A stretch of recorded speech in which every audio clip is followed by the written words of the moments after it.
கிறிஸ்துவுக்குள் பிரியமானவர்களே, இந்த நாளுக்கான தினசரி தியான வசனம் மத்தேயு எழுதின சுவிசேஷம் 23வது அதிகாரம் 33வது வசனம். மத்தேயு 23:33. Matthew 23:33. சர்ப்பங்களே, விரியன் பாம்பு குட்டிகளே, நரகாக்கினிக்கு எப்படி தப்பித்துக் கொள்வீர்கள்?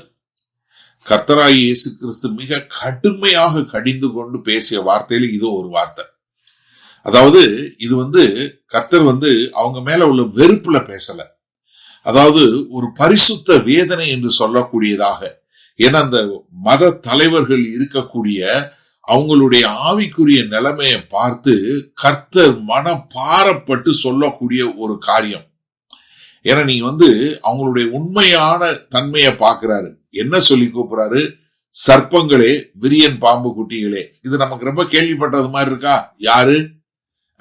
யோவான் ஸ்நானகன் சொன்னாரா? முத அவர் வரும்போது என்ன சொன்னாரு? நீங்க உங்களை நீங்களே வஞ்சிக்கிறீங்க. நீங்க யாரு? நீங்க ஆவிக்குரிய முறையில பொல்லாத விஷமம் பிடிச்சவங்க. அதனால நீங்க என்ன பண்றீங்க? அதே மாதிரி காரியங்களை உருவாக்குறீங்க அப்படின்னு சொல்லக்கூடியதாக. இது அவங்கள பார்த்து பாம்பு, விரியன் பாம்பு குட்டிகளே அப்படின்னு சொல்றது அவங்கள பேர் சொல்லி கூப்பிடுறது இல்ல, அவங்களுடைய நிலைமை என்னதுல இருக்கிறாங்கன்னு காட்டக்கூடியதாக. ஏன்னா மத்தேயு 3வது அதிகாரம் 7வது வசனத்துல அப்போ யோவான் ஸ்நானகன் இதுதானே சொல்லி கூப்பிட்டாரு. ஏன்னா அவங்களுடைய நடிப்பு சின்னது இல்ல, அது அழிவுல கொண்டு போய் சேர்க்கும். ஏன்னா அவர் சின்ன காரியங்களுக்காக சொல்லல. கர்த்தராகிய இயேசு கிறிஸ்து அவங்க இருதயத்தில் உள்ள அந்த வேறு எந்த ஆளளவுக்கு ஆழமா இருக்குன்னு சொல்லக்கூடியதாக. ஏன்னா அவங்க அவங்களுடைய கர்த்தத்துவம் சரி, அவங்களுடைய வாழ்க்கையும் சரி, யாரோட ஒத்து போகக்கூடியதா இருக்கு? சாத்தானோட ஒத்து போகக்கூடியதா இருக்கே ஒழிய தேவனோட இல்ல. அவங்களுடைய வெளியரங்கமான ஒரு நடிப்பு, வெளியரங்கமான மத சார்பு உள்ளுக்குள்ள உள்ள முரட்டாட்டத்தை காட்டக்கூடியதாக. ஏன்னா கர்த்தராகிய இயேசு கிறிஸ்து அவங்கள பார்த்து சொல்லும்போது யோவான் 8வது அதிகாரம் 44வது வசனம் சொன்னாரு, நீங்க யாரா இருக்கிறீங்க? உங்க பிதா யாரு? சாத்தான். அவனோட பிள்ளைகளா இருக்கிறீங்க. நீங்க சாத்தானுடைய பிள்ளைகளா இருக்கீங்க. அவன் ஆதி முதல் போய் தான் சொல்லிட்டு வந்தான். அப்ப என்ன சொல்றாரு? சர்ப்பங்களே, விரியன் பாம்பு குட்டிகளே, என்ன நரகாக்கினிக்கு எப்படி தப்பித்துக் கொள்வீர்கள்? இது அவர் கேள்வி கேட்கல. அதாவது என்னன்னா, நீங்க இப்படியே வாழ்ந்து கொண்டு இருந்தீங்கன்னா நீங்க எப்படி வரப்போகிற ஆக்கினை தீர்ப்புல இருந்து உங்களை தப்பித்துக் கொள்ள முடியும்? ஏன்னா எபிரேயர் 2வது அதிகாரம் 3வது வசனத்துல சொல்லும் போது, இவ்வளவு பெரிய ரட்சிப்பை நீங்க இன்னும் புறந்தள்ளிட்டு இருந்தீங்கன்னா எப்படி உங்களை நீங்க தப்பித்துக் கொள்ள முடியும்? உங்களால எப்படி தப்பித்துக் கொள்ள முடியும்?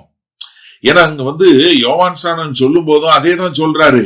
ஏன்னா நியாய தீர்ப்புல இயேசு கிறிஸ்து தான் உட்கார்ந்து கடைசியா அவங்களுக்கு நியாய தீர்ப்பு கொடுக்க போறாரு. அப்ப என்ன நாங்க சொல்லும் போது என்ன சொல்றாரு?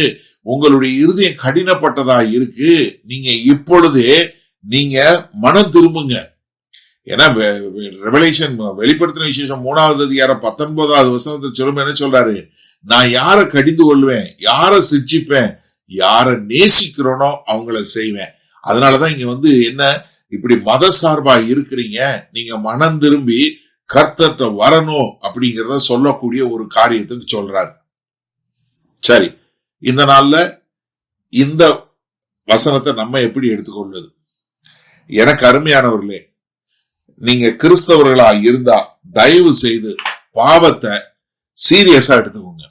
ஏன்னா இன்றைக்கு கர்த்தர் அன்பானவர், தேவன் கிருபையானவர் அப்படின்னு சொல்லி இன்னைக்கு இந்த ஹைப்பர் கிரேஸ், ஹைப்பர் லவ் என்று சொல்லக்கூடிய எல்லா விதமான கள்ள போதனைகள் என்ன ஆயிடுச்சுன்னா, கர்த்தர் கிருபையானவர் தான், கர்த்தர் அன்பானவர் தான், ஆனா எல்லாத்தையுமே நம்ம சமமான அளவில் எடுத்துக்கணும். ஏன்னா நீங்க பாவத்தை நீங்க சீரியஸா எடுக்காத போது அது என்ன பண்ணும்?